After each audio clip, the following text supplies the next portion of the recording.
Fuck it, we'll do it live. Do it live.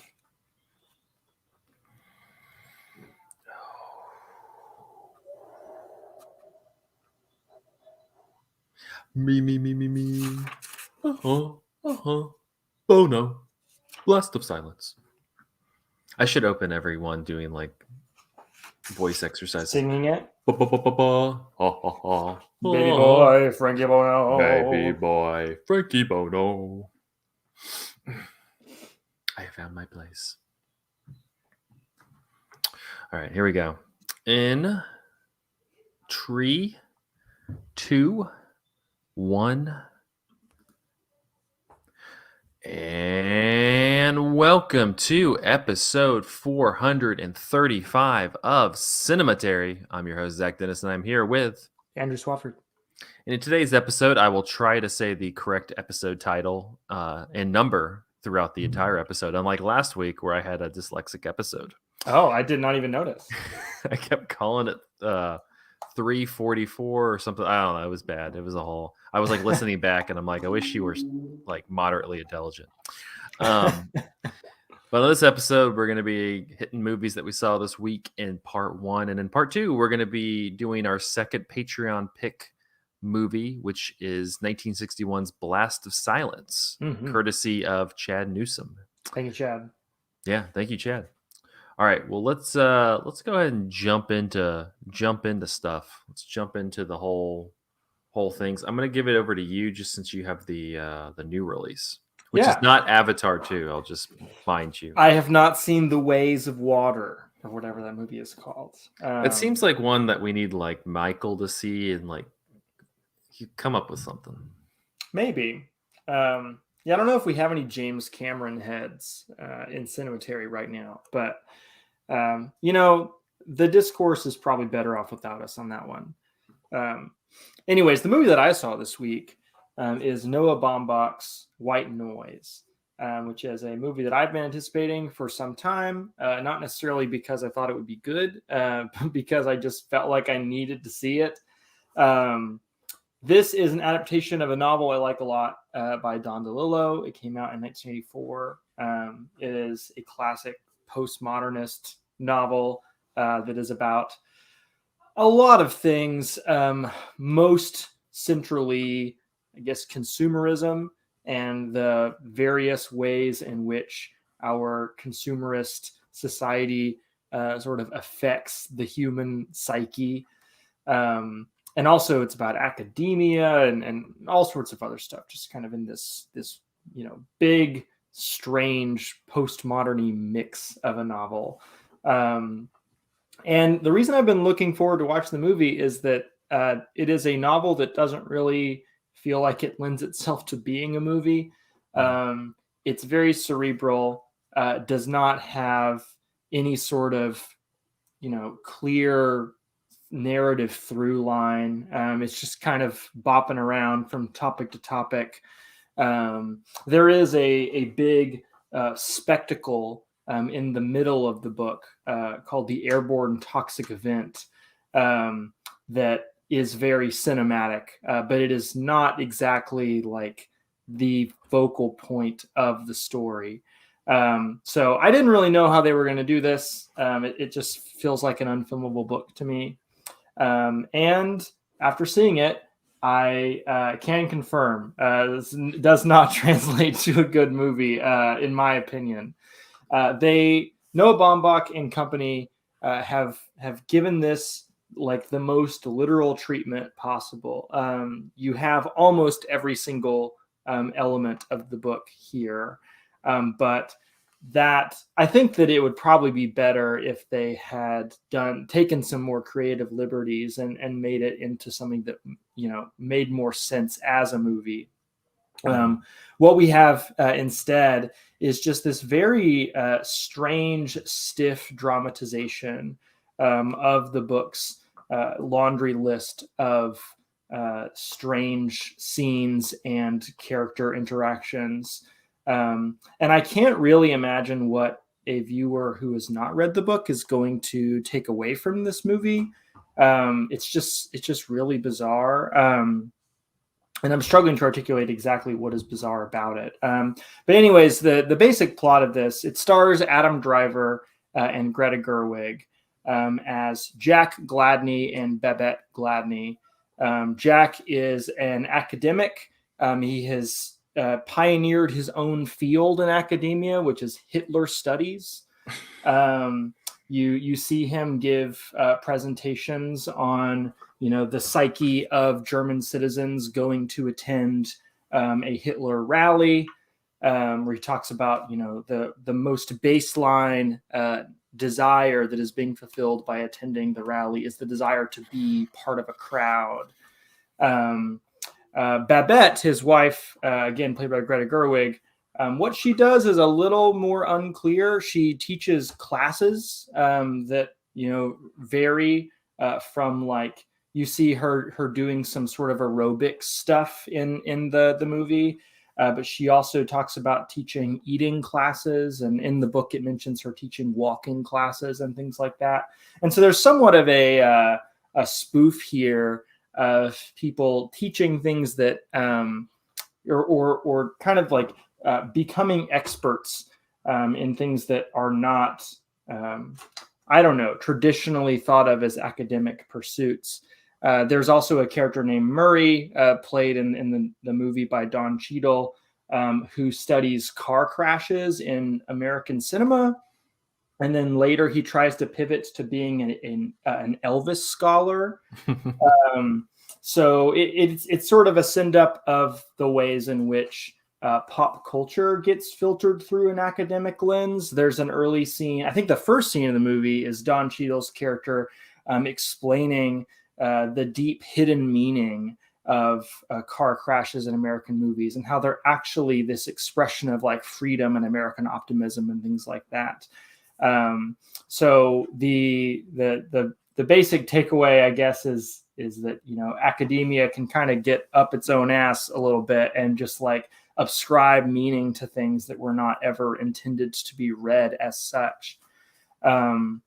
But where it goes from that setup is strange. You get a lot of scenes of these characters interacting in their home and just having these overlapping Robert Altman-esque conversations. Adam Driver's character and Greta Gerwig's character have a conversation about like who should die first. It's like the kinds of things they're talking about are just not things that are generally discussed in a narrative film. And as I mentioned earlier, there is this big spectacular thing that happens in the middle of it called the airborne toxic event, where an oil tanker hits a train that is carrying a bunch of radioactive material, and it becomes this great cloud that is floating over the city. And I wonder if what inspired the making of this movie was COVID, because there's a lot of focus paid to the public reaction to this huge toxic event, and people's paranoia about how much they have been exposed to it, and what symptoms they're supposed to have, and what emotional reaction they're supposed to have. There's also that idea about like people wanting to be part of a crowd. When you in a scene where one of Jack's daughters is looking into the windows of other cars, trying to figure out how other people are feeling in this moment, so that she can attune her own reaction to the way that she's supposed to feel. And it then veers in the third act into something different entirely, which is Jack going on into this like almost detective story of trying to figure out what is this strange medicine that he's found that his wife is secretly taking behind his back. And it turns out, I guess, spoilers for this thing that doesn't really make all that much sense, that the medicine is meant to like stave off the fear of death. And she has gotten it through a classified ad in a tabloid. And so there's kind of a strain running through the story about people like trying to look to American pop culture and mass media like tabloids for the answers to these like deep human questions that can never truly be answered. Whether they're looking in tabloid newspapers or in Elvis or in car crashes or in whatever. And yeah, it just doesn't really all come together, and it doesn't feel right on the screen. The way the dialogue is written is just really sardonic and satirical, and just doesn't feel human. And when you're reading a novel, especially a novel that's written in this heightened academic language, um, there is a certain degree of remove that you have as a reader from, you know, the reality of these conversations, and just to see it all dramatized in this overly literal sense, it just feels weird. It feels wrong. It feels off. And maybe that is what Noah Baumbach wants us to feel. I don't know. But for me, the part of the movie that was most successful was the part that went off script from DeLillo's novel. The last scene of the novel involves, but is not limited to, the Gladney family going to the supermarket, and the supermarket is described in these like utopian, almost religious terms, as like this is a place where people gather and celebrate something sacred. And in the movie, this is the credit sequence, and it is done as a song and dance number to this new song by LCD Sound System that was written for the movie. That is just like a banger of a song. I love this song. It's called New Body Rumba. I would definitely recommend listening to the song if you do not go watch the movie. And in the movie, you see all these characters just doing these interpretive dances to this song with the various products that they're buying, you know, grabbing a box of cereal and like pirouetting around the aisle with it to the rhythm of the song. And at no point does anybody ever like talk about the significance of the supermarket, but they're kind of embodying it and acting it out in a way that feels more in conversation with the language of film. You know, musicals are kind of in and of themselves this utopian expression of like, you know, humans coming together and achieving these larger than life, you know, physical feats. And that to me felt like it was an expression of like the spirit of what was going on in the novel without, you know, writing out every single letter of it. And there's also things that are just better in prose. Like the novel also includes a lot of lists of things. Like the very first page of the book involves Jack watching a procession of incoming freshmen driving into his college, and he starts describing all the things that are being taken out of their station wagons. Stereo sets, radios, personal computers, small refrigerators and table ranges, the cartons of phonograph records and cassettes, the hair dryers and styling irons, the tennis rackets, soccer balls, hockey and lacrosse sticks, et cetera, et cetera, et cetera. And like these are not things that can really be translated to film, because there's something about like seeing all those things just like chunked into this list that you can choose to read in minute detail, or just kind of let your eyes glaze over. Like that, just it just works better as a book. Like that is my thesis of my review. And I think that the actors all do a perfectly fine job. Adam Driver is kind of channeling some of the things he was doing in Annette last year. Greta Gerwig, I was mostly struck by how they did Greta Gerwig's hair in this movie. Babette's hair is described at length as just like being this like really huge, frizzy, curly blonde mane. One character says that she has important hair. And they capture the importance of the hair really well in the way that they make up her character. But yeah, it just feels weird. Noah Baumbach's dialogue in his other movies does feel like not so far removed from what Delillo is doing in the dialogue in his novel. It is kind of academic and arch and distanced in a way.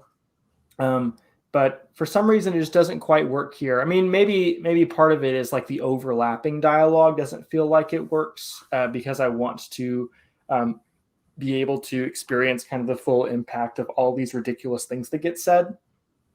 Um, but yeah, it just doesn't quite work for me. Well, it seems also kind of off because he has dialogue. It's very like it's usually like with like different personalities, relationships, things like that. And almost from what you're Mhm. describing, in terms of like how it kind of should be handling the material broadly, it seems like something more like what Paul Thomas Anderson has been doing recently with like a Inherent Vice or Licorice Pizza or something, which is like dealing with a Mm. lot of stuff on the outside, but having this very insular story in the inside. Yeah, I could see maybe Paul Thomas Anderson having an easier time with White Noise. I think that the conspiratorial tone that Inherent Vice is able to strike, I think, is more along the lines of what a White Noise adaptation should feel like. This just feels like a dramatization of like the literal facts of the plot, Mm-hmm. which doesn't really like the plot is just not the most important thing about it. It doesn't have a traditional 3 act structure. It doesn't have a super coherent through line. It's just kind of this very cerebral, floating, pseudo academic thing. Um, so it'll be on Netflix soon. It's a Netflix movie, although it was produced, I think, in association with A24. Um, so people can, watch it at no cost very soon and make up their own mind about it. But if this is not obvious at this point in the review, I do very much recommend reading the novel. It's fantastic. But movie, not so much. IMO. I just like you said that Adam Driver has like the same Annette energy. It's like, person only watches Annette. That's the only movie they watch. And I'm getting Annette vibes from this. It's not the Annette vibes of like when he's on stage and like pretending to be a monkey and stuff like that. It's more like the vibes of him in these strange musical numbers in Annette, talking about I'm traveling across the world. I'm traveling across the world. Like it's just so dry and overly literal that it is funny at times. Hmm. All right. Well, White Noise, like you said, it'll be on Netflix soon. So you can compete with family members. Do we want to watch White Noise or do we want to watch Glass Onion? You definitely want to watch Glass Onion. Yeah. All right, cool. Well, I got one. This one's a older release. But Merry Christmas, Mr. Lawrence. Mhm. Not totally a Christmas movie. It just said it had it in the title, so I was like, I better watch it around Christmas time. There's a very pivotal scene in it that takes place at Christmas, but not inherently whatever. It could be a Christmas movie. It's, I think that Blast of Silence is a Christmas movie. Oh, 100%. That's how it was sold to me was it's like a Christmas noir. And I was like, hell yeah, let's Mm. do that. It's kind of, I would say it's Christmassy in the same way. But Merry Christmas, Mr. Lawrence. It's from 1983. It's directed by Nagisa Oshima, who we destroyed earlier this year for In the Realm of the Senses, which strangely for our YouTube people is like one of our most popular YouTube episodes. That's just So people trying to watch porn on YouTube. I know that's how I like finagled the like SEO on it. I was like, where are all you perverts at? And you got to listen to us. Um, this one, there's no pornography in this one. It's a very starch like counter to that. But takes place in 1942. They're in Java. Um, it's during World War II. You have this Japanese what am I thinking of? Prisoners of war, Japanese prisoner of war camp for British soldiers. And you have Colonel Lawrence, played by Tom Conti, who's very good in this. There's a lot of like Tom Conti, like just face and like looks and stuff that he gives that are just great. Hmm. He just has like this kind of like sensitivity to it. You know, you think it very much throws you off. This is like a for like something that's a war movie. You never really feel it doesn't feel like a war movie, even though it's taking place during World War II. I can see why you don't. I don't see this necessarily like linked to other very famous World War II movies. But Colonel Lawrence, he's a British colonel, but he has a pretty extensive knowledge of Japanese culture as well as he can speak it. And so he kind of plays as this liaison between the camp, the British soldiers in the camp, and the two people kind of running the camp. You have Sergeant Hara, who is kind of the strong man who comes in and keeps people in line, and then Captain Yanoi, who is the Ryuichi Sakamoto character, who is the captain of the camp. Um, and so the beginning of the movie is very much just kind of like getting a sense of the dichotomies there. You know, Lawrence is somebody who clearly has influence with Sergeant Hara and Captain Yanoi, but at the same time is a prisoner of war. And the movie kicks off where Sergeant Hara and a number of other soldiers are trying to kind of do almost like a pirate court of these two. One, it's a Dutch soldier who is imprisoned there, and, and a and one of the I think they say he's Korean though, but one of the officers at the camp who they allege had were taking part in having sex, but they don't really get into detail of like what they were doing, but they're accused of having sex, and they're kind of just thrown in this field, and Sergeant Hara and a lot of the soldiers are just kind of belittling them, saying that they're going to kill them and all this kind of stuff. And it's completely stopped by Captain Yanoi, who eventually comes over and kind of sets up that there has to be kind of ground rules in play. There has to be kind of a proper trial to a degree, which is it kind of sets the scene for the two sides of the movie that you're going to see. One, you do have this kind of homoeroticism that's kind of piercing through the movie between the characters. And then two, you have like this, despite the chaos of like the war and all the situation they're in, there is like this structure to it. Like there's not you're only really getting in trouble if you're diverting away from the structure, which is kind of interesting because it's and that it's not like The Great Escape. It's not um I'm trying to think like other like encampment movies where it's just like this need to like to a degree the British soldiers here, like they would like to get out, but they still have like a hierarchy and a structure to it, so that it's not like they're just living in holes, trying to barely eat and drink. At one point, Captain Yanoi makes this comment that like the soldiers are eating the same stuff as my soldiers, eating and drinking the same stuff as my soldiers.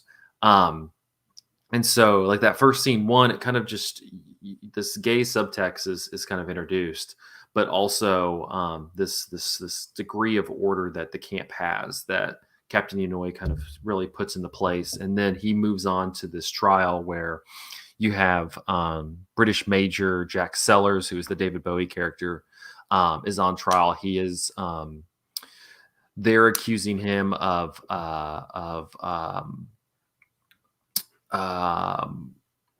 trying to like fight off this turn this village against the Japanese soldiers and fight them off, when he clarifies that he actually surrendered to them and let a lot of his soldiers run off, and he surrendered to the Japanese army and has been going through these different camps.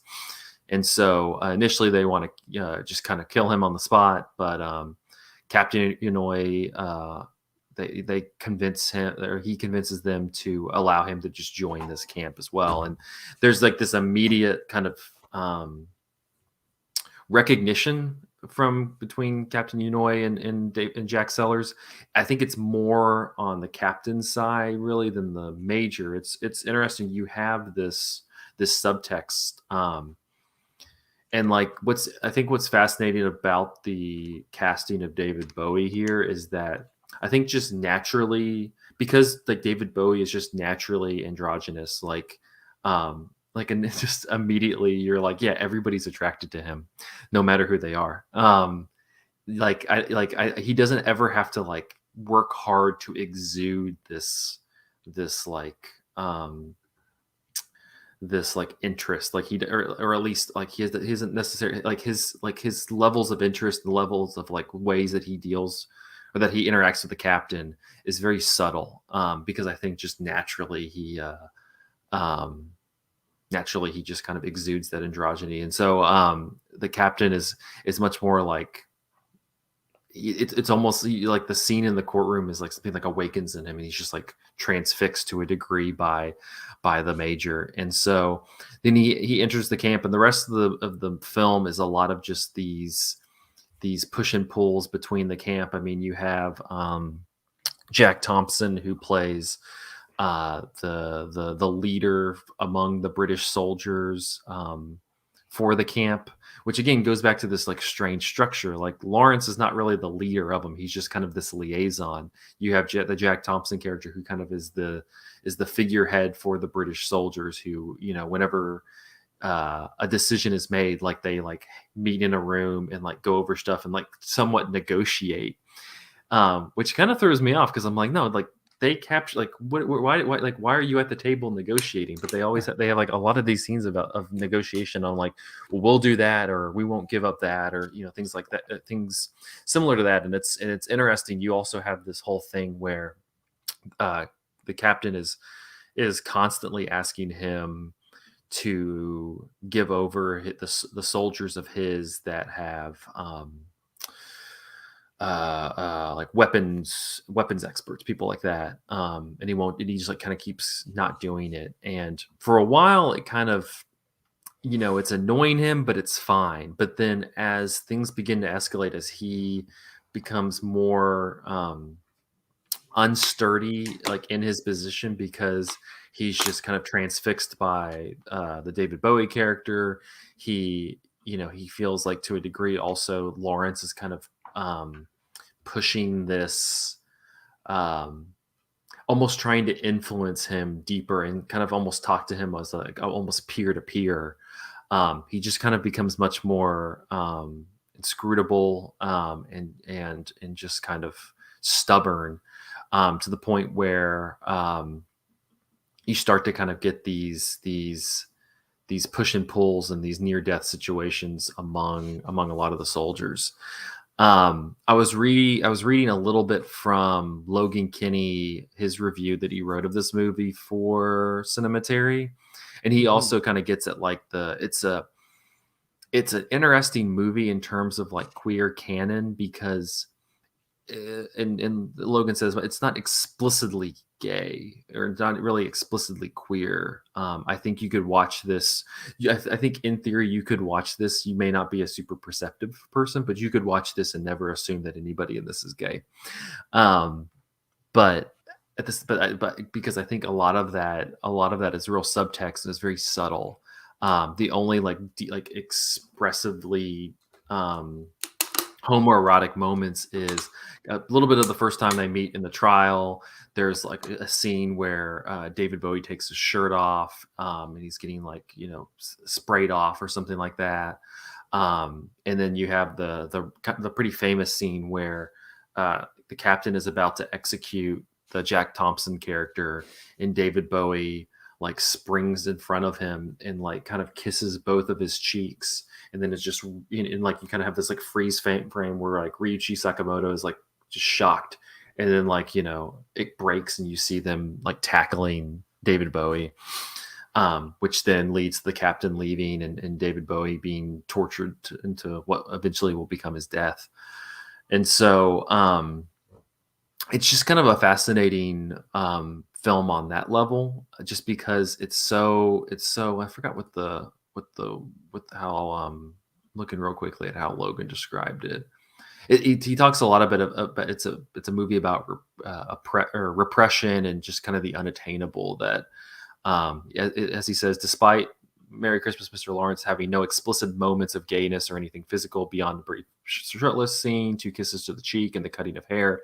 It's the first film I think of when I think of queer men in cinema. They stare into each other's eyes. They know that this longing will exist in their hearts until they stop beating. Like, there's just kind of this unspokenness to the relationship. And it's kind of it's fast. I think initially, like coming straight out of it, it didn't really. I was kind of like wasn't totally sure what to make of it, but it's been one that's kind of stuck with me just because of like the subtleties in these performances. In terms Mhm. of being a war movie, like I mentioned before, it's not. It's much more about like the connections that these men make within the confines of this greater conflict. You see like the relationship between Sellers and Lawrence, or Lawrence and Hara, or Lawrence and the captain. um the movie ends with Lawrence catching up with Sergeant Hara, who survives the war but is going to be executed for war crimes in England. And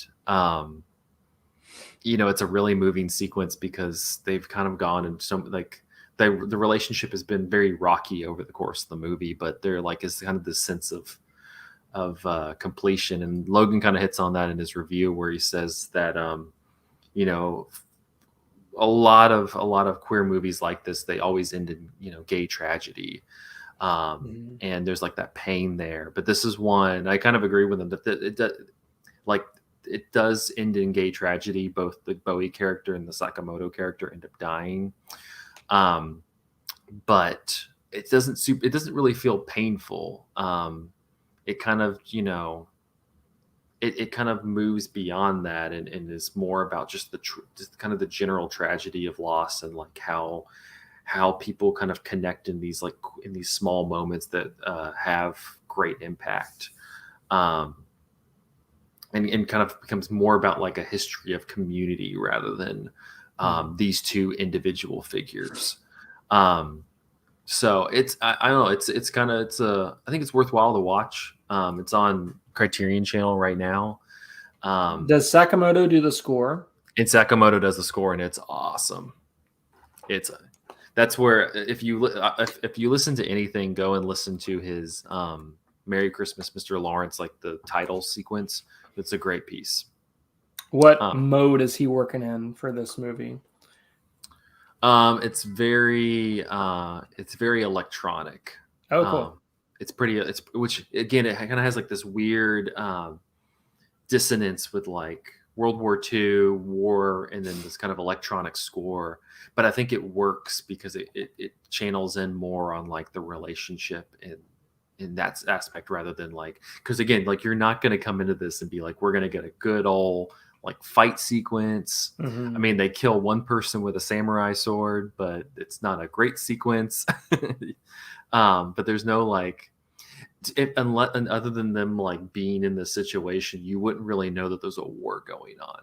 Mhm. It really doesn't engage in the broader conflict. So that's what kind of like I had to kind of work through how to make sense of this as somebody who's watched a bunch of war movies that are like engaging in the conflict in different senses. So this was a whole different one that I enjoyed. So Merry Christmas, Mr. Lawrence. It's available to rent or check out, but if you want to stream it right now, it's on Criterion Channel. So Nice. um we got a few minutes left. Do you want to do your PSA for Goodbye Dragon Inn?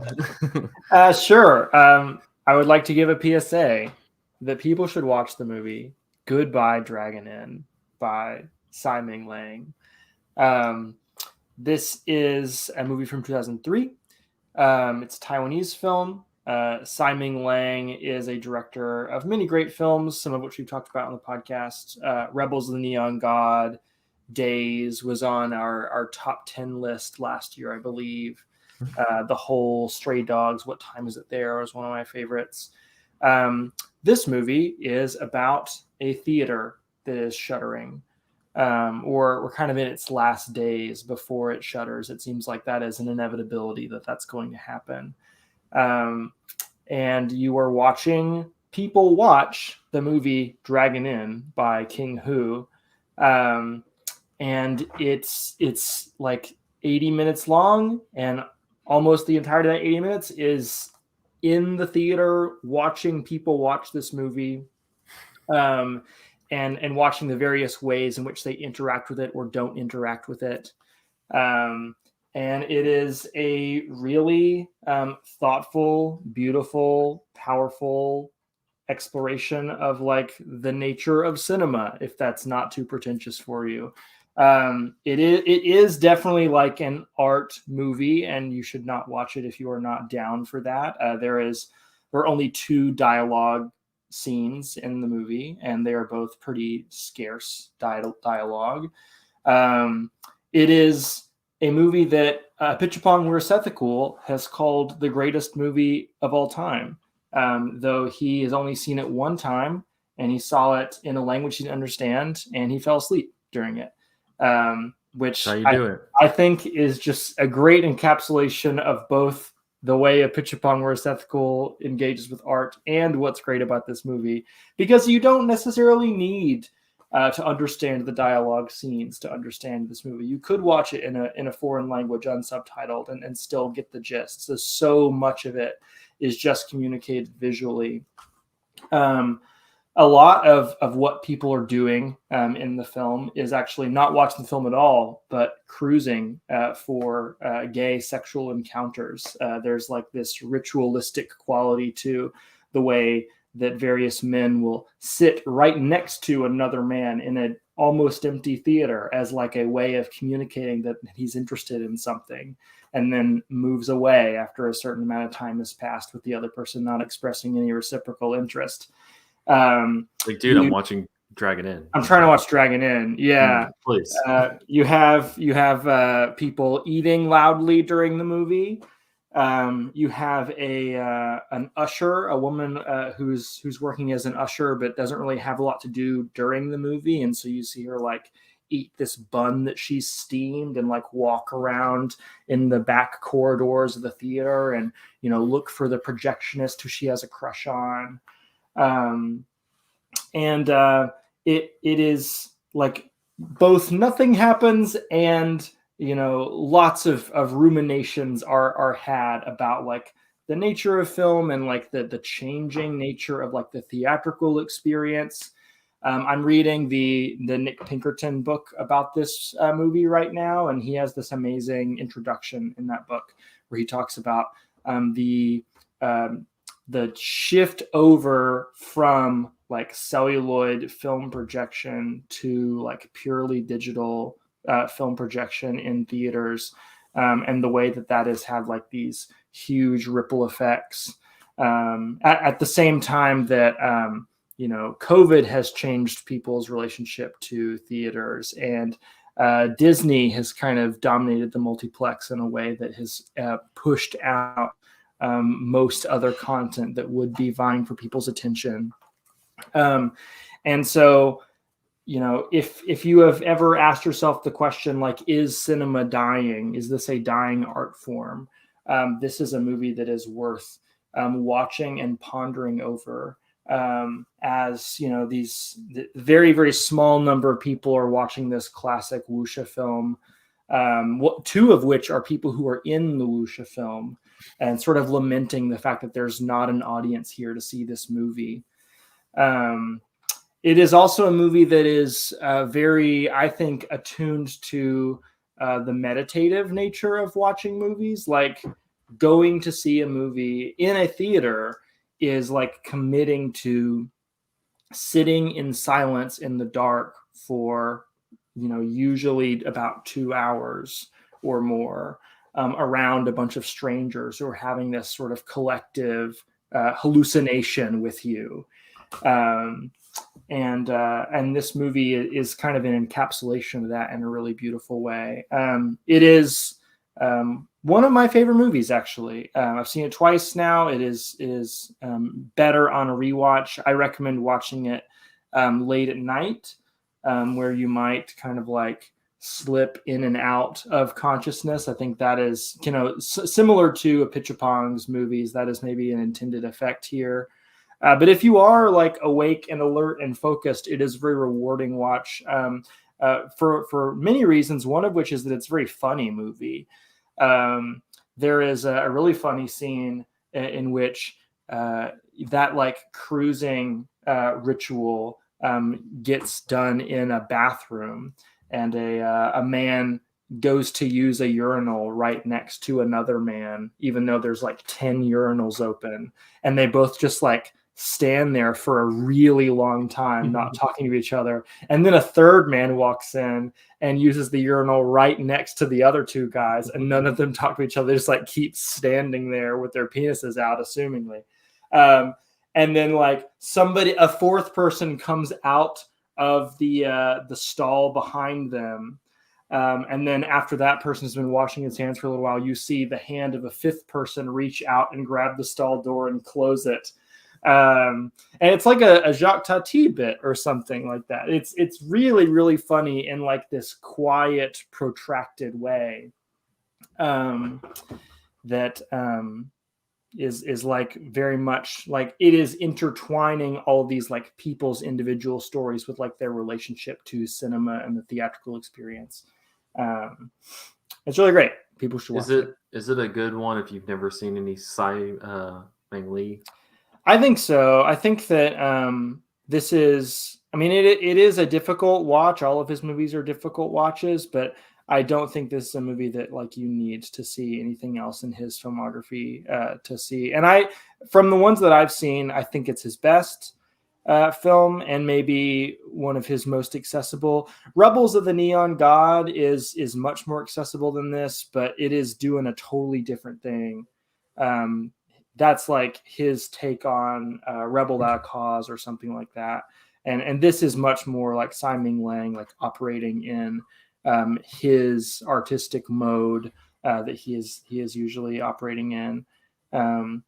It seems like you can rent it from the Metrograph. Is that a thing you can do? Letterboxd is saying you can rent it from the Metrograph. Yeah, you can.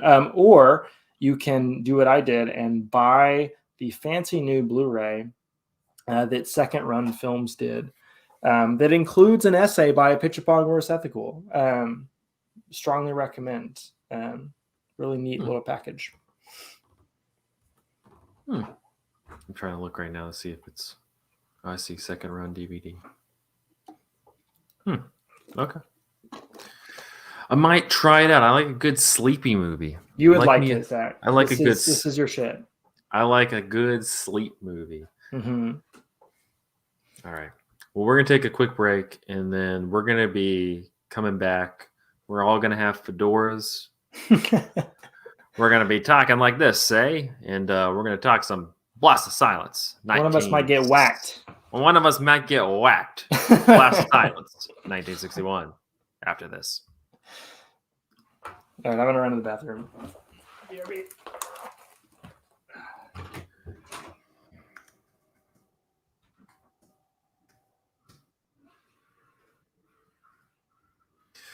Bomb.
There you guys.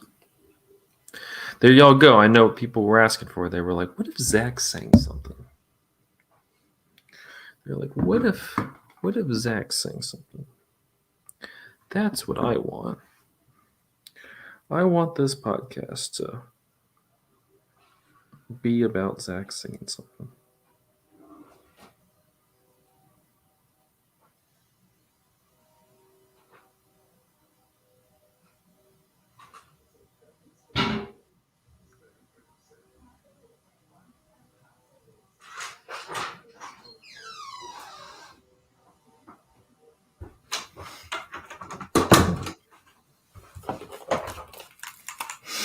I've returned. I gave the people what they wanted, and it was me humming Greensleeves. Okay. Good for them. That's what the people wanted. I'm sure. Who doesn't? It wasn't great. It was fine. All right. Ba-ba-ba-bom. Okay, let's get the notes out.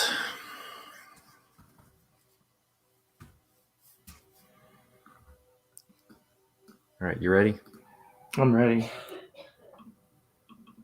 we go. In 3, 2, 1. And we're back with part 2 of episode 435 of Cinematary. In this part, we're going to be continuing our quick Patreon picks series with 1961's Blast of Silence, directed by Alan Barron from a script by Barron and Waldo Salt. The film stars Barron, Molly McCarthy, and Larry Tucker. A hitman comes to New York to kill a gangster and gets the gun from a big guy with a beard. A lot more happens, but I just like that that's the log line when you Google this movie. Blast of Silence was filmed in New York City on a budget of $65,000. Writer, director, actor Alan Barron and producer Merrill Brody made the film independently through their Malda Productions, shooting in 22 days spread over a 4-month period ending January 1960.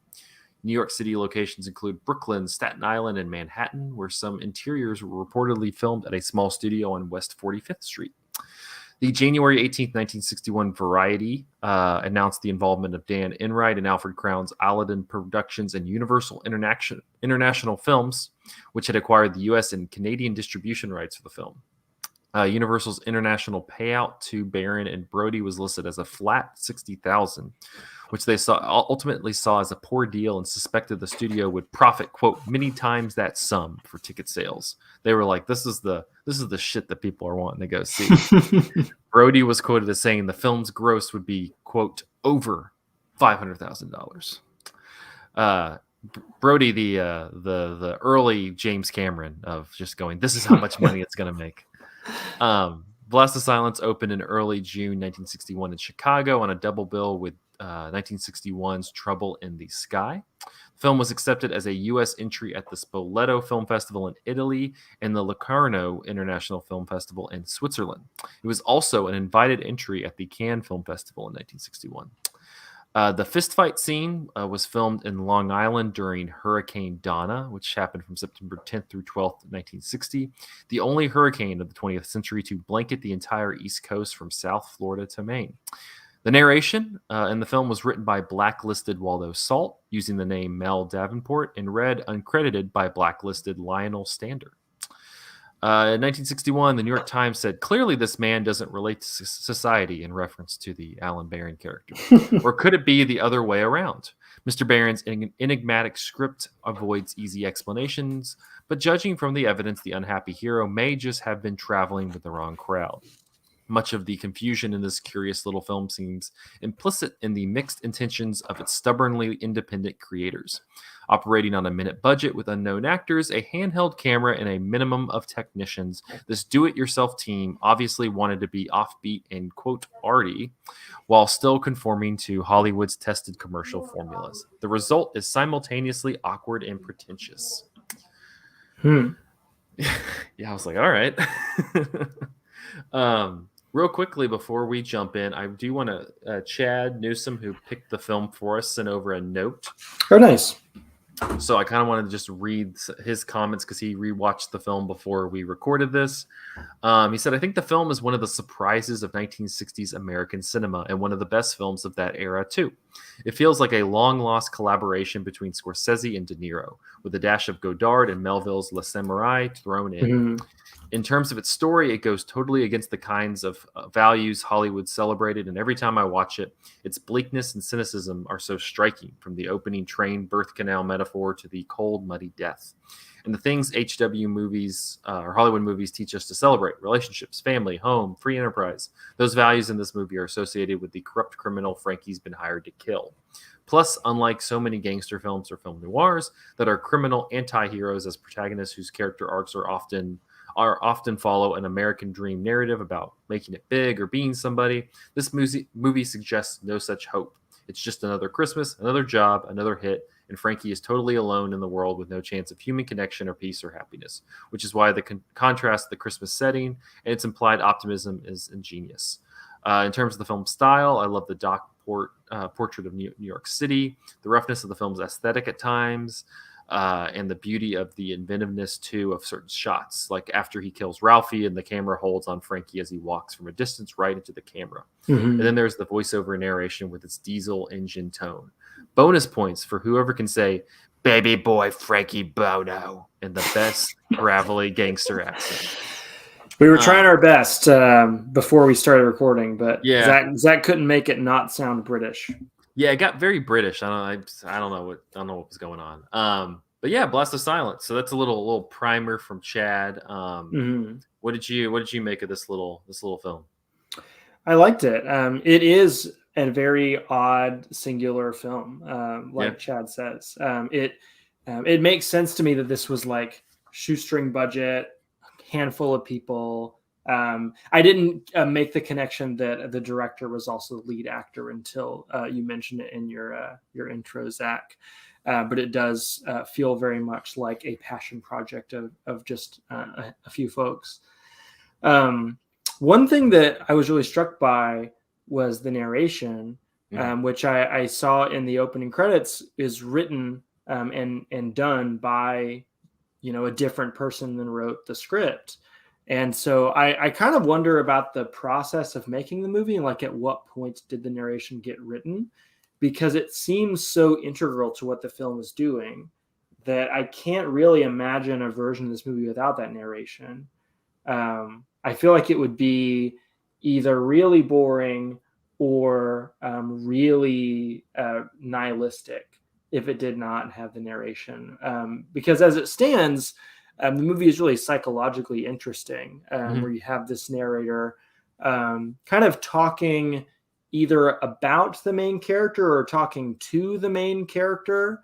It might be his own interior monologue addressing himself in the second person, where it might be some sort of metafictional thing. But regardless of what the reality of that is, it gives a level of emotional depth to this guy who otherwise just looks like this cold, unfeeling, robotic machine of death.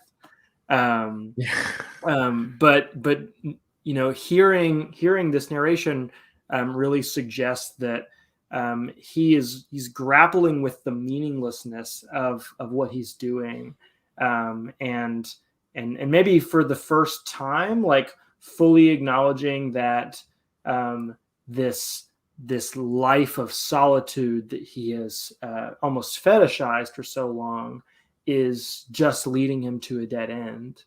Um, Well, it's kind of like something that I think crops up that's becomes more modern as like as the anti, and like I'm thinking now of just kind of more modern TV that's like really glorified the anti-hero, and it's like, yeah, you know, that's usually like, they like have that peak, and then it's just all about the how are they going to get more and more and more and more corrupt. And yeah, and I don't necessarily feel like he gets more and more and more corrupt. It's just kind of he gets to this point and he's like, well, what if I changed? And the kind of the system he has in place is like, no, like hmm there's no getting out of this and going straight. There's no digging in deeper. It's just, no, you're just flesh that we have he's to do just a this. worker in the worst gig economy imaginable, Yeah. where once you're no longer profitable with the company, we're gonna kill you. Yeah, and he's somebody also who just, I think of other kind of more modern anti-heroes, and like the reason that like like people really like latch onto them, people like Walter White from Breaking Mhm. Bad or something like that, is like there is like this charm. There's like this, they're kind of like, yeah, he's the bad guy, but also I like being around him. There's Yeah. nothing that really says that you want to be around this guy. He like No. seems like completely socially inept. From the scenes when he goes to see, oh shoot, what is the dude's name? Where's the fat guy with the beard, as they say, the big Mm. guy with the beard, Big Ralph. Whenever he like, goes to see him, not that Big Ralph is like the king of conversation, but like there's just like this like just like circle and square just kind of hitting each other the entire Yeah. time, Ralph or wants him to stay and have a drink, like just kind of. and It's, like, he it's like going to see like a weed dealer. He's like, I'm going to give you the gun, but you got to hang out for a while. And he's just like, no, just give me the gun. yeah. And even like when he goes and sees what's her name, Lori, like she also is kind of just like, yeah, like she's more like, yeah, let's just sit here, we can hang out. And he like try to like make up like a weird pass at her, and she's like, what are you doing? Yeah. And he You just know, doesn't really. in the first or second scene of the movie, that it's when he's intersecting with the guy who's going to give him the name of the person he needs to kill, and the narration talks about how he's about to come up on a bad spot, like the first bad spot. I think that's the language, the narration. But the thing that's bad about it is not that this is going to end up being this big chase scene, or he's gonna get caught or anything like that. It's just that he has to have social interaction with another human being, and Mhm, that is this guy's worst nightmare. It seems like maybe he's chosen this life because it's one that necessitates a certain amount of distance from other people. mhm, Um, and so that is only really disrupted when he intersects with what seems to be an old friend from college or high school or something like that. And he deeply wants to get out of that interaction as soon as the guy spots him, and attempts to in some really awkward ways. mhm. But because he's sort of like strong armed into this more social setting of the Christmas party that he goes to, that's the moment where he kind of realizes, like, oh, maybe having a life completely disconnected from other people is unhealthy for me. Maybe it would be nice to talk to people from time to time. Yeah, that's where like the setting of it being in like Christmas, especially like in New York, really Yeah. plays into it, because it's kind of, it's Christmas in New York. You think of any other New York Christmas movie, it's all about like they're gonna get together, or the family gets together, or like, it's all about this kind of community coming together as one. And this guy, like I love the scenes where he's just kind of like walking down the streets, and there's like Christmas trees, and there's lights in the stores and things like that, Hmm. and he's almost like walking against those. It's like he's walking against the wind, but the wind is just like Christmas energy. Right. And it's great because I think just you mentioned before, like this is a Christmas movie, but it's never really like explicitly wanting to be a Christmas movie. It's more just Hmm. that kind of accentuates the kind of loneliness and the distance of the character, because Right. that's like the biggest community comes together holiday.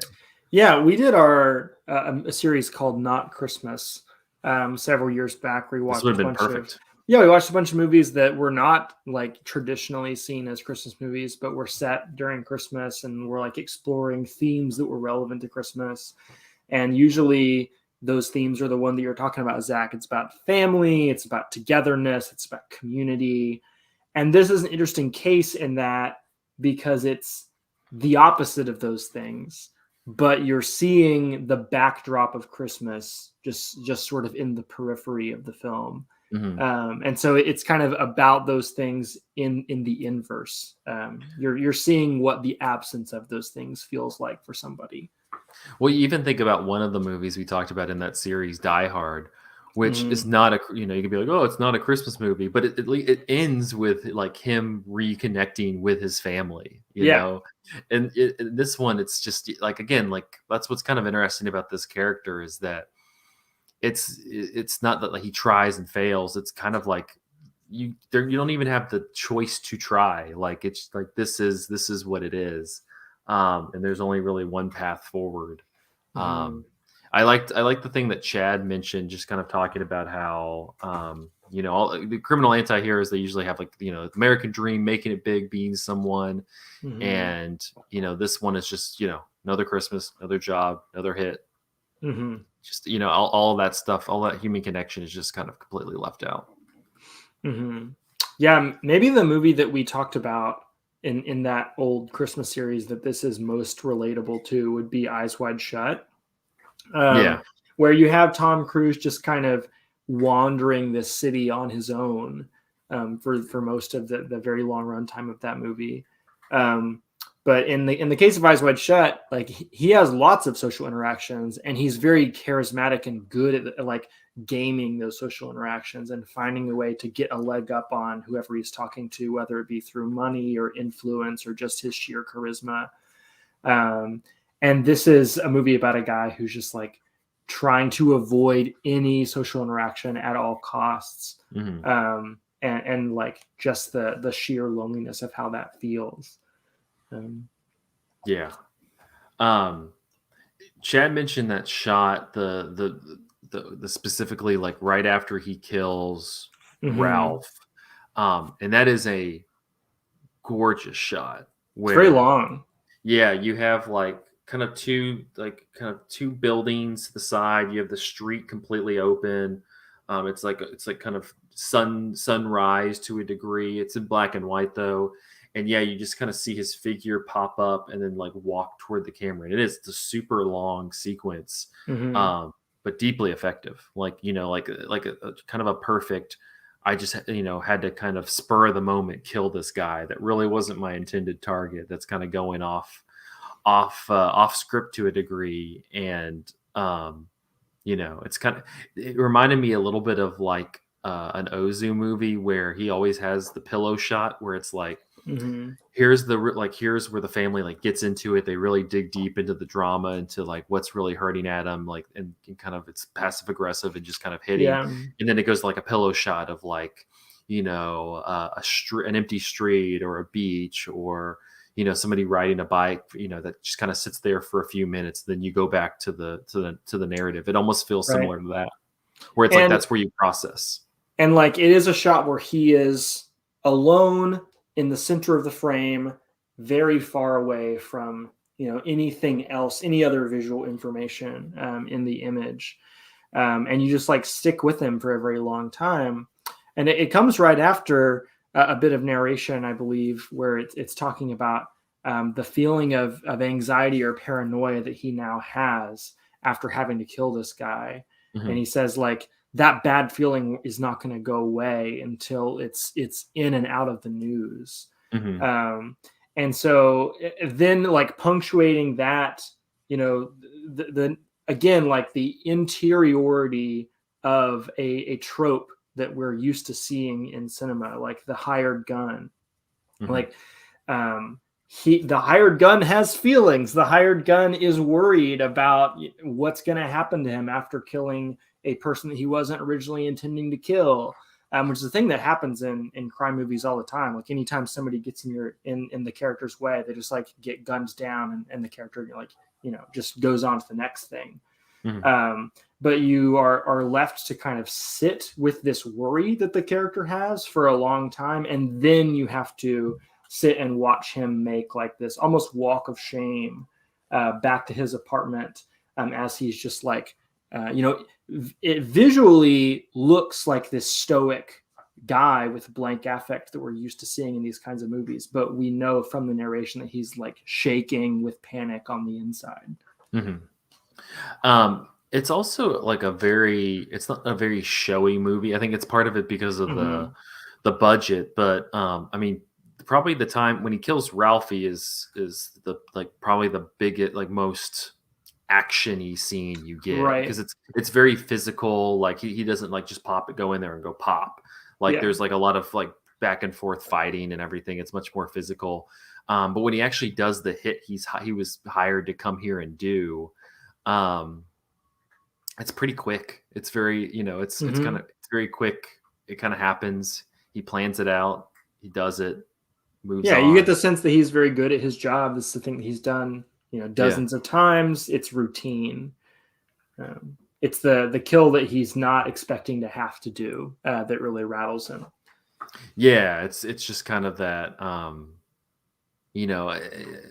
think a lot today. You just kind of get that style. Like you kind of have Hmm. to add this style to the moment, and this kind of just reminded me of kind of stripping down the style and making it very bare bone is just as Hmm. effective because again, like you see it, it's not very exciting, but you're like, yeah, he's clearly very good at his job. It's not a whole production, it's he kills the guy, he sets it up, he walks out the door.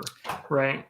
Chad in his intro or the note that he wrote to us mentioned it's like one of the most interesting movies of the 1960s. And one other like interesting singular 60s movie this reminds me of is George Romero's Night of the Living Dead, which Hmm. was also this shoestring budget passion project made by a handful of friends. Hmm. Um, and because of the limitations, I guess, of their production, there is sort of a matter of factness to the violence in both of these Hmm. that I think works really well with the subject matter. Yet it makes it I think it makes it a little bit more genuine. It doesn't feel, you think of like John Wick, or you think of like Mission Impossible, or you think of like an Yeah. action movie when they like kill somebody. There's this choreography involved. There's like this very like apparent outward skill to it. Hmm. And in those, like Night of the Living Dead, it's just kind of like this brief survival moment. It's not something that they've necessarily built up to. It's just here it is. You got to do something. You have to react. They Right. react, and that's it. And this is the same way. It's just kind of like, no, he did this job. He's Yeah. completed. He's done. I think that kind of adds this genuine nature of Right. these characters. And if there was a bunch of flashy fight choreography or innovative camera tricks to the cinematography, that would sort of glamorize what this character is doing. And Yeah. that's not really the intention of the movie. Like it wants this to feel bad. It wants Hmm. it to feel kind of like hollow and meaningless. Um, and I think it in a Mission Impossible or a John Wick, the way in which they show the character's hyper competence is their ability to kind of um, get in and out of these like extremely chaotic, unpredictable environments. But the character that we have here is a character who's so good at like regimenting and planning his life that he never has to get into situations like that, right? Like he's just gonna be in a room with the person he's trying to kill alone, and that person's going to turn a corner and he's going to shoot him, and that's going to be the end of the interaction, right? And Hmm. the scene where he has to kill Ralphie, is that the guy's name? Yeah, Uh, Ralphie, Big Ralph. um, like that is not a glamorous fight scene by any measure. They're like really grappling with each other in this sort of uh, unglamorous, uncinematic way, just kind of fumbling in the dark, because neither of them is really equipped for the situation that they're in. Yeah, it's it is. It's just it's very it's like the apothesis of antithesis, I mean, of like a John Wick scene, which is very Yeah, like choreographed. You can like kind of see each how they've structured each thing. This one is just like, I don't know. Like you kind yeah, of think you kind of think your main character might die in this because it's just so uncoordinated for the most part. hmm, um it's interesting too, the last scene where he's killed. Not to spoil a movie that's like 60 years old, but but that's the only way this movie really can end. yeah, like It what he can't end with him getting what he wants and going off to start a family somewhere. Not only does he's not able to get out of this criminal syndicate he's involved in, but even if he did, the woman that he's imagining a life with is like not actually interested in him. She's just kind of being nice or being friendly. like clearly they Uh, had some history at a time, but it wasn't anything like yeah, substantial. It was just he doesn't have much interaction, so she's it for him. yeah, But no, even that, like he comes into it, and it's not like it's not like the Ralph scene when he knows what he's getting into. Like he knows what's about to happen. He just kind of gets overpowered because there's two guys and he doesn't have anywhere to really Mhm. go. He kind of almost gets out of it to a degree, Yeah, um, but yeah, like it's just kind of even then it's very matter of fact. It's not very stylish. It's just kind of yeah. this is you're in the mud now. And neither of those guys who kill him or contribute to killing him are characters. We don't really even see their faces that well. We don't get names. We don't get backstories. They're just other guys who have been hired to do a job, and their job is to kill the guy who's decided to not do jobs for us anymore.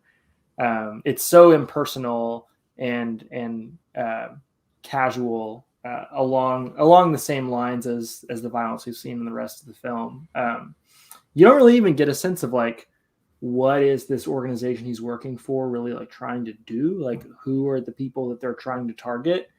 it's Yeah, it's just all kind of empty and meaningless. yeah. The guy who he kills, like, I mean, Chad mentioned it also. It's just kind of like it seems like a pretty well off guy. It's not like he's a I don't at least maybe I'm remembering it incorrectly. It doesn't seem like he's like a rival hitman syndicate or something. It's just like Right, he's you just kind learn of almost nothing about him. yeah. He's just kind of he's like you go to his house. He's clearly pretty wealthy. He and He's that's kind cheating of on his wife. I think cheating that's on his the wife. Yeah, only really substantive thing we learn. but yeah, it's not like it's not like it's like you don't get scenes for I mean it's the movie's an hour and 17 minutes, so you're not getting like Yeah. prolonged sequences of like meeting the gang, like whoever what the hell is the guy's name? The Frank Bono. Frankie Mhm. Bono, that's it. Frankie Bono. You don't like get to meet the leader of whoever Frankie Bono works for. Mhm. Um yeah. And so, like, it's funny. Chad mentioned this feels like an early Scorsese and De Niro collaboration. The guy kind of looks like De Niro. Yeah, I could see it, but at the same time, it's like it's too cut down. Like again, like Scorsese would have Mhm. had it would have probably been like an hour 45 because he would have had to give Right. some character to who was like instigating these things. Yeah, there's the discourse that I remember popping up on Twitter every now and then of like the extent to which Scorsese is glamorizing the characters in his movies. I bet Um, he likes this movie. I'm gonna look that up while you talk. he probably does. But I think that one argument or one point to that argument's favor, in the argument's favor, is that he does kind of play it up and make it flashy and make it fun and like give these characters like interesting, witty banter. And you don't get that in this movie at all. Like it's so pared down that there's very little possibility that anybody could watch this and think like, you know what, being a hitman actually does seem kind of cool. Yeah, of course he has. Martin Scorsese, who was studying film at NYU when the picture came out, regularly cites it as a key New York movie. Periodically, Oh, it gets rediscovered and dragged out of the shadows. nice. Of course, he saw this movie. It seems right up his alley. But yeah, I don't know. I think overall, I really enjoyed it. Hmm. It's just kind of like a good penny novel kind of movie. Like it, I don't Hmm. we could probably talk for a little bit longer, but the podcast would be longer in total as the movie, Yeah. which is weird. But I think I enjoyed it overall. It was a pretty easy watch to a degree. I liked how I really liked just the kind of push and pull between Christmas and this character and just kind of how we envision New York at Christmas time. And I think just like a solid overall noir that kind of bucks a little bit of the stuff that can kind of get tedious if you're like going through the kind of Hollywood system of noirs and outputs. Noir can also be very confusing, I find. The plots can be really intricate, and there's often a lot of double crossing and mysteries, and Hmm. you know, um, in The Third Man, you have Orson Welles' character who's Hmm. like this shadowy figure who doesn't show up until like halfway through the movie, and this is so straightforward and matter of fact that it might be something that I would recommend people watch if they've not seen a lot of noir Yeah. movies. That like you can kind of understand the like hard boiled vibes of this genre in a very like short, digestible, like thematically clear package. Because The noir can also be kind of like thematically murky too. the only unfortunate thing about it is that, and I didn't mind it, but it can almost be also be viewed as an amalgamation of all the noir tropes. I mean, you just kind of have like this shadowy gunman. You have the gravelly voiceover. You have Um, jazz. yeah, you have jazz. You have this great score. You have Mhm. it's black and white. You got a dame. It kind of hits all those tropes, but I think in its simplicity it works well. You Yeah. can kind of look past it just being at times feeling like almost an SNL skit of a noir movie. Yeah, I think that the simplicity is like maybe both a bug and a feature, depending on what you want from your noir. Yeah, it just kind of it depends on your mileage, but it is I'll say it's in the Criterion collection. Mhm. It has that there. It's not on the it wasn't on the channel this month when I was watching. I don't know how you watched it, Andrew. I watched this cut of it that it wasn't a great cut on archive.org, and the Mm. sound was delayed. Oh no. So I mean, I made it work, but I would like to rewatch this again with like the Criterion version, like on Criterion Yeah. channel or something. I watched a Criterion DVD that my public library had, Okay, cool. and it seemed like a much better viewing experience than you had. Well, it was pretty entertaining because like you just hear them talking and you see like him beating the shit out of Ralph, and you're like, well, something's about to happen. And then it like catches up. You're like, oh, okay. Um, but yeah, no, thumbs up on Blast of Silence. Definitely better than The Heart is a Lonely Hunter, I gotta say. The hard if this dude showed up in Selma, Alabama, and just took out some of those characters, yeah, this would have been a perfect meshing of it. He honestly, if Frankie Bono showed up there and was the one who killed the Alan Arkin character, that would make more sense than what It actually would. happens in that movie. It would. Yeah. All right. Well, that'll wrap up this episode of Cinematary. You can find us on Facebook at facebook.com/cinematary, on Letterboxd, or Twitter and Instagram at handle at Cinematary, and on Letterboxd at letterboxd.com/cinematary, where we um, post all the movies that we talked about in this episode. If you would like to support the show, and next time we have a Patreon pick series, you can give us a suggestion. Thanks to our patrons Cam, Chad Newsom, Candace Sisson, Ron Hayes, Teresa Marsathi, Titus Arthur, and Tyler Chandler. We appreciate the support. Next week, we're going to be doing our best of the year, our top 10, Cinematary top 10 thing, which I'm going to definitely send the ballots out tonight. Yeah. But we're going to be doing our Cinematary top 10 movies of the year. What will it be? I I think don't it's know. going to be Knock at the Cabin by M. Night Shyamalan is going to be our number one movie of the year. If we let Reed Calling it get right now. involved, if we let Reed get involved, yeah, it will be. I don't know. It's funny. For whatever reason, I've been getting labeled as like being a pretentious movie person, which isn't a new thing. I don't think that label's going to apply when I like put out my top 10, which I'll just, Oh, yeah. let me just, Give us a little spoiler sneak peek. sneak peek will include RRR, Oh, yeah. include Michael Bay's Ambulance, will Wow. include Top Gun Maverick, Oh. and will include Jackass Forever. There's 4 of the Yeah. 10 right. Interesting. Let me see if I have a sneak peek for you. Do I still have this list? I might have deleted my 2022. Oh, I have a Disney movie on my list. That's where we're. That's how Turning Red crazy. is in my That's top how 10. crazy we're getting, y'all. Yeah. I need to rewatch Turning Red. I like that too. Turning Red's great. I don't know. Like it's like there's a bunch of stuff from the beginning of the year that I didn't totally dislike that I kind of want to rewatch. That I feel like I'm gonna forget. Like we were talking off mic about After Yang, which was a movie that I enjoyed. Mm. Um, but that came out like in March, and it was like kind of in theaters, but then it was one of those weird A24 things where it was kind of in theaters, but then it ended up on Showtime, and I'm like, "What the fuck is it doing on Showtime?" Nobody's so, anyway, but yeah, that's next week. We'll do the top 10 and go through our top 10 lists so you can judge my pretentiousness as I have as I, lose my shit over Ambulance, which is still fucking awesome. Until then, thank you all for listening and watching. We'll see you next week. Bye.